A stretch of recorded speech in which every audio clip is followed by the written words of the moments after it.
А сега за пчеларскиот саем во Скопје подготвена колешката. Повеќе за тоа да зборува со нашиот гостин Христијан Аврамовски, Ивана Крстевска-Јановска. Добро утро и повелете да слушнеме повеќе детали за ова што ќе се случува во Скопје. Добро и убаво утро од дождливото Скопје. Ве поздравуваме од плоштадот Македонија ова утро, каде што официјално од вчера започна пчеларскиот саем во организација на Пчеларската федерација на Македонија. Овој пчеларски саем ќе се одржува се до недела, односно 4 дена, ќе имаат можност сите луѓе кои што сакаат да дознаат повеќе нешто за медот, да дојдат и да се едуцираат, но и да си набават природен мед и пчеларски производи. Повеќе за овој саем и се што може да се најде на пчеларскиот саем ова утро, како што споменети, ќе разговараме со долгогодишниот пчелар Христијан Аврамовски. Ќе ви посакам добро и убаво утро. Уште една убава исенска манифестација. Верувам дека дождот не ви е пречка за одржување на манифестацијата. Пчеларски саем кој што започна вчера. Што предвидува ова манифестација? Добро утро и од мене. Како што кажавте, пчеларски саем на Македонија во организација на Пчеларската федерација на Македонија.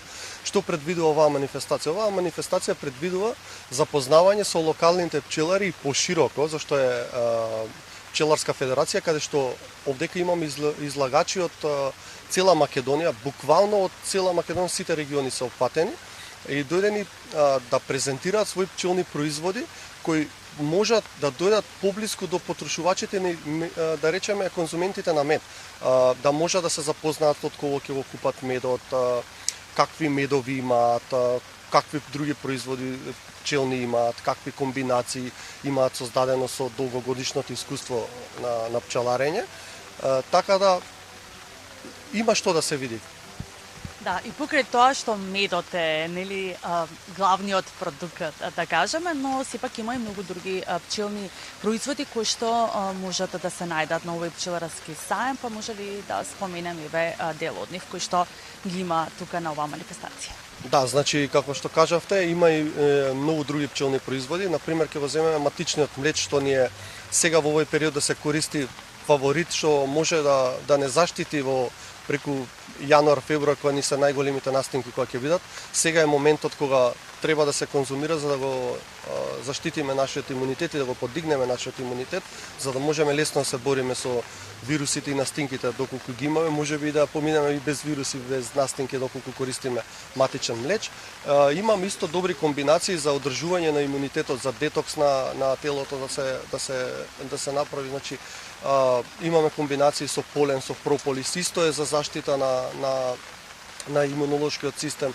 Луѓе кои се понежни да речеме на настинки, подолго ако го користат, верувајте дека си прават самите еден благодет на телото, еден јак цврст имунитет кој понатака ќе ги штити од сите болести.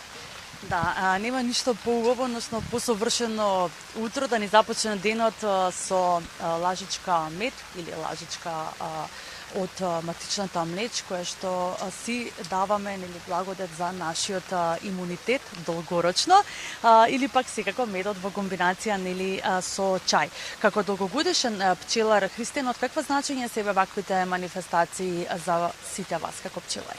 Да, значи овие манифестации се вистина од големо значење, бидејќи знаете какво е времето денеска. Секој сака да купи квалитетен мед, секој сака да се запознае кој е пчеларот, кој е човекот, дали е измамник, дали не, дали е прав пчелар, зашто луѓето секогаш имаат сомнение. А вака кога ќе дојдат на ваквите манифестации, што ние можеме да им докажеме, можеме да им покажеме каде нас ни се пчеларниците, каде ги чуваме, па и некои нивни познаници веќе нас би не познавале, значи знаат дека ние сме вистински пчелари, сите што изложуваме мед по било која манифестација. Значи чим се организира манифестација, тој треба пчелар да ги исполнува сите услови, значи услови за каде го пакува медот, како го полни медот, кој му е број на одгледувалиште, дали агенцијата за храна му врши контрола, дали има направена анализа на медот, значи буквално е под, да кажеме, од сите органи прегледан и одобрен како регистриран пчелар и да пушти во промет мед, каде што секој потрошувач на мед би бил сигурен ако купи од проверен пчелар. Тоа се кажав, овие манифестации вакви што се стварно од големо значење и за нас како пчелари и за тие што конзумираат мед, што потрошуваат, исто и за нив, да сигурни се од каде купуваат мед.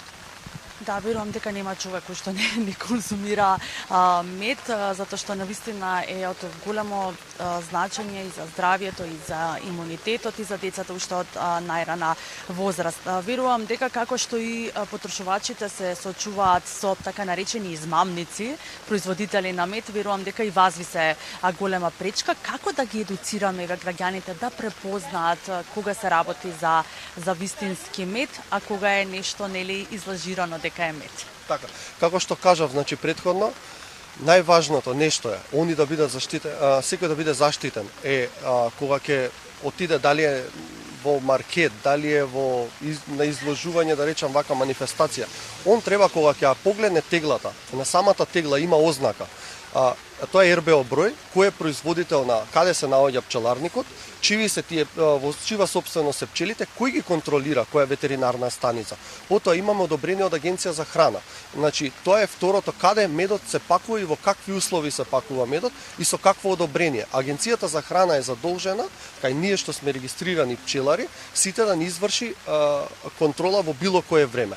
А третата работа е анализата, кој задолжително мораме да ја имаме таа анализа, кој и државата ни субвенционира таа анализа, да ја направиме само за да се докаже дека е квалитетен медот. Значи секој што купува необележан мед, без ставена етикета, несоодветна етикета, значи, тогаш може скомотно да се сомнева во тој квалитет на мед.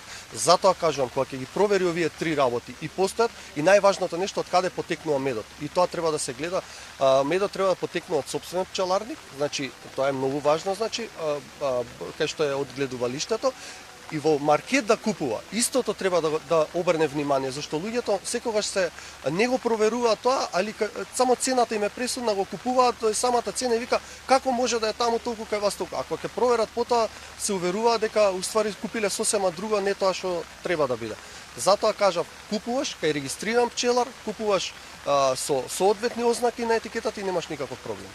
Да, верувам дека и вкусот е многу различен, но тоа е веќе доцна кога ќе го купиме и ќе се соочиме дека станува збор за лажен мед или дека сме купиле од измамници. Цената не треба да ни генерира што ќе купиме. Да, за 250-300 денари или 400 денари тегла веќе нема мед, да бидеме тоа сигурни. Со какви предизвици вие се соочувате како пчелари во изминатава година, помина речиси веќе една календарска година, ќе ја закружиме и оваа 2025 уште малку. Кои беа најголемите предизвици со кои што се соочивте?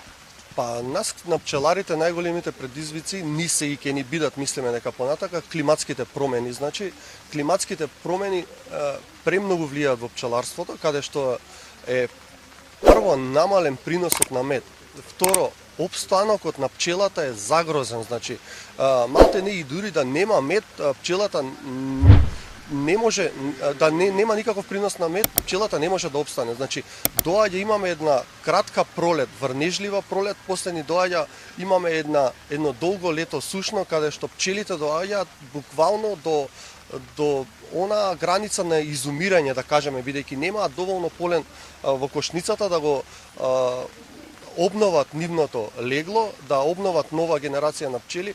Тоа ни е најголем проблем. А вториот проблем би рекол, може би не е ни толкав проблем, еве се наоѓа решение, е нелојалната конкуренција, така да ние веќе решивме да не се околу таа работа, да не има институции кои си го гледаат тоа и кои си го работат тоа. Ние си имаме дел каде што се заштитуваме со регистрирање, со одобрување, со да речеме ознаки кои ни се одобрени од агенцијата, за да ние се одделиме од тие фалсификатори, ние да си бидеме примарни производители на мед и да си имаме продажба на мед лично сопствена наша. Благодарам, Христијан, на одвоеното време. Ви посакувам успешна манифестација и успешен пчеларски сајм. Благодарам и на вам на да речам презентацијата што ја имавме и воедно да ги поканам уште еднаш сите конзументи на мед да повелат да дојдат на плоштад Македонија, да вкусат природен мед и да се запознаат со некој пчелар. Токму така, еве имате можност денеска, утре и задутре до недела ќе трае оваа манифестација, пчеларски саем на плоштадот Македонија, каде што ќе можете да си пробате, да си купите мед и пчеларски производи, но и да се едуцирате еве како да препознаете дали станува збор за квалитетен, добар мед или пак станува збор за некој лажен мед, нели, кој што може да се најде на пазарот, така што може да си добиете, нели, и бесплатни совети овде од сите пчелари кои што се наоѓаат на плоштадот Македонија и се дел од овој пчеларски саем. Ивана, ви благодарам за овој корисен разговор за сите нас и да сите кои што си имаат желба, знам дека многу имаат за мед. Ете, убави информации споделивте со нас ова утро.